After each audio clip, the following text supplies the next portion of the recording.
Hello there, Commonwealth from here. It looks like the worst scenario has turned into a reality. After the delay in the end of March, we went the entire year without seeing any proper gameplay or 3-minute long trailer for that matter throughout 2022 of the 20th Zelda game, Tears of the Kingdom. It may not come as a surprise for some, but for the third year in a row, the Game Awards was a bust for any Zelda world premieres. But this time, we actually expected it and didn't stream the copyright trap that is the Oscars of gaming. So when will we see Zelda Tears of the Kingdom again, and where is it? Well, I will give you the answer right after you like this video, subscribe to the channel and press that notification bell, all free to do.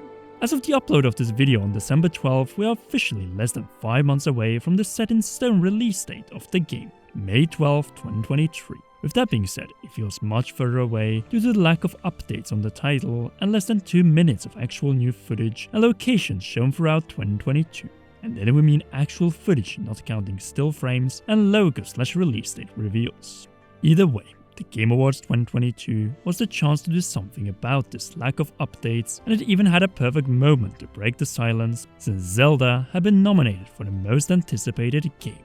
Fact that Nintendo acknowledged by tweeting about this nomination the day prior to the show, fueling hopes around the world and bringing starved Zelda fans to a show that sort of delivered on the promise.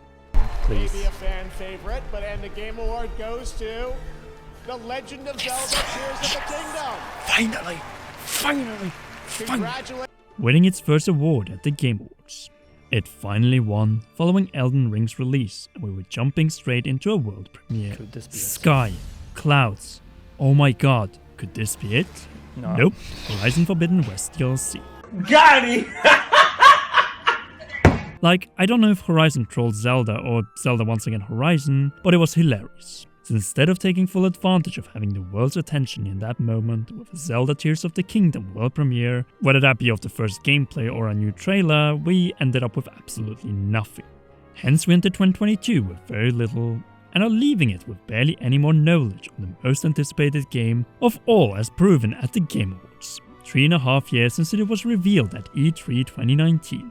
Yay! Then when are we seeing Tears of the Kingdom again?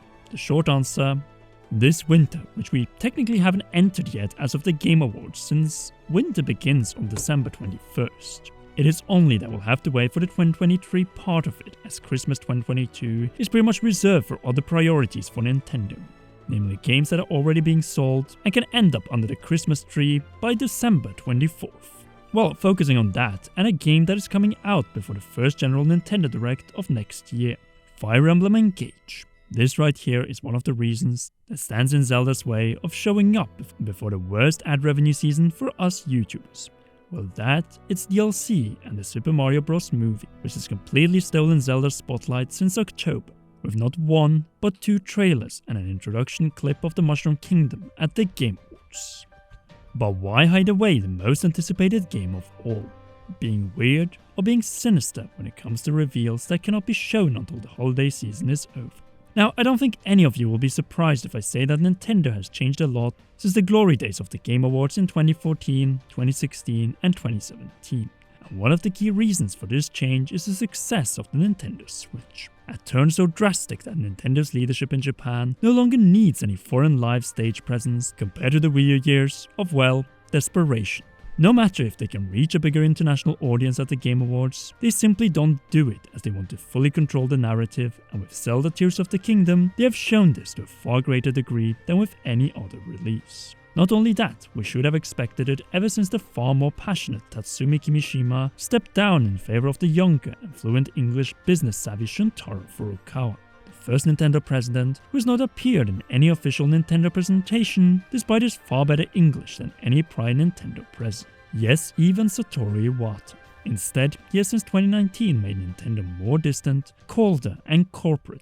Reggie's departure in 2019 didn't make things better, and Doug Bowser's non-existent presence outside of accepting awards at the Game Awards, on behalf of developers that Nintendo doesn't bring over for the show, is another sign of the new faceless and colder Nintendo. And this right here is why I think that the regular Nintendo Direct outside of E3 has become the new outlet for new reveals tied to The Legend of Zelda. It is a presentation format / show fully scripted and pre-recorded, and thus fully controlled by Nintendo. And with this in mind, I just don't see Nintendo using any other platform until May 12th to promote Tears of the Kingdom, with one very notable exception based on what has been going on since 2020. But yes, we will not see any more of Zelda Tears of the Kingdom in 2022, and probably also not in January 2023. The reason is simple. Since 2019, the window for the first general Nintendo Direct of the year, so not mini, has moved from March/April to the first half of February. We saw this in 2019, 2021, and again in 2022. In other words, right here and now, I predict that we will not see a general Nintendo Direct and Zelda Tears of the Kingdom again until Fire Emblem Engage is out on January 20th and the month is over. So after the most inconsistent Zelda and Nintendo marketing cycle of all time, I already see the contours of a 3-month build-up to the release from February to May. Which makes perfect sense if this release, much like Breath of the Wild in 2017, is tied to hardware. But whether it is a Switch Pro or a successor, I'm not going to get into. But indeed, come March 3rd, 6 years have passed since the release of the Nintendo Switch and Breath of the Wild. Nintendo systems, even the long-lived ones, have a maximum lifespan of around 6 years until a successor is announced. But naturally, the Switch is different, so they might delay the successor to 2025, instead bringing us one final member to the Nintendo Switch family of systems come May 12th, one that naturally could not be marketed until the holiday sales were over. If the hardware theory is correct, then we have the answer why we haven't seen this game at all outside of short teaser trailers and 7-second clips throughout 2022, but that will change come February. Super Mario Bros. Movie or not, since the first general Nintendo Direct will have Zelda and a proper trailer of it. You know, the 3-minute one we got for Breath of the Wild at E3 2016? Fucking rocks! Minus the title reveal, as we already got that one, and the release date in September. I believe this will be the kickstart of the targeted campaign, as you don't reveal the title and release date of the game and then keep radio silent for the next 5 months and call it a day. Since let's face it as it is, the true marketing campaign of Tears of the Kingdom is still 2 months away. But when this hype train leaves the station it is currently stuck on, it will make several stops on its path to May 12th. The first is the first general Nintendo Direct of the year that we have brought up throughout this video, but you know what the next one is likely to be, not counting smaller updates? The only big convention taking place before Tears of the Kingdom's release that Nintendo has traditionally had a booth at, PAX.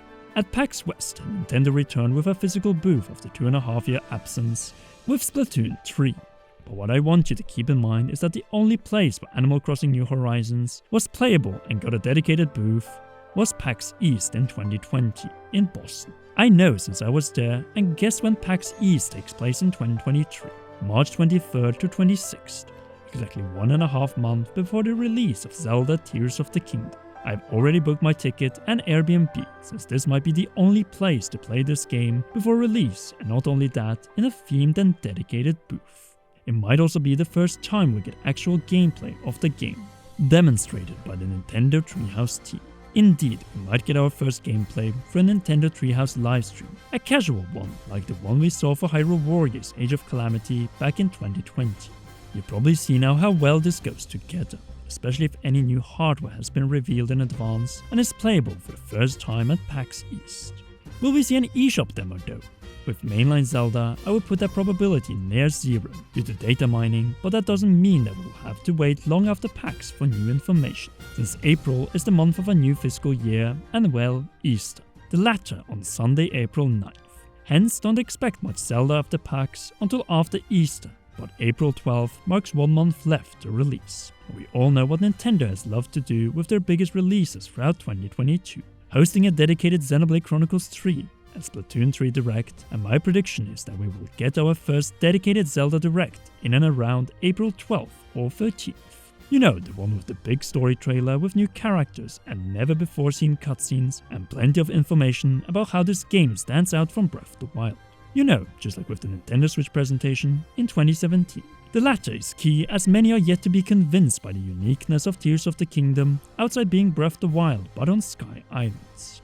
No doubt Nintendo has a plan, and as we get deeper into the new year, Zelda will dominate the space more and more, culminating in the final month leading to the release, and then the weeks after their release. But then E3 2023 comes, with most likely focus on other games. So where is Zelda Tears of the Kingdom? It is being prepared for Nintendo's most intensive marketing campaign ever, limited to 3 months to release and less than 1 month after release. From February to May, and from May to E3.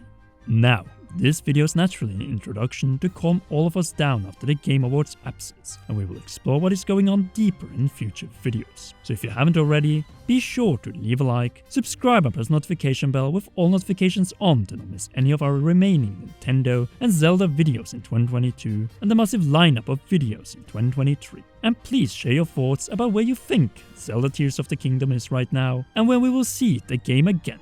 Last but not least, a big thanks to you for watching and to all our patreon.com/Come patrons, and in particular our role producer Charles Shash. You rock, and please enjoy one or both of these 2 awesome videos.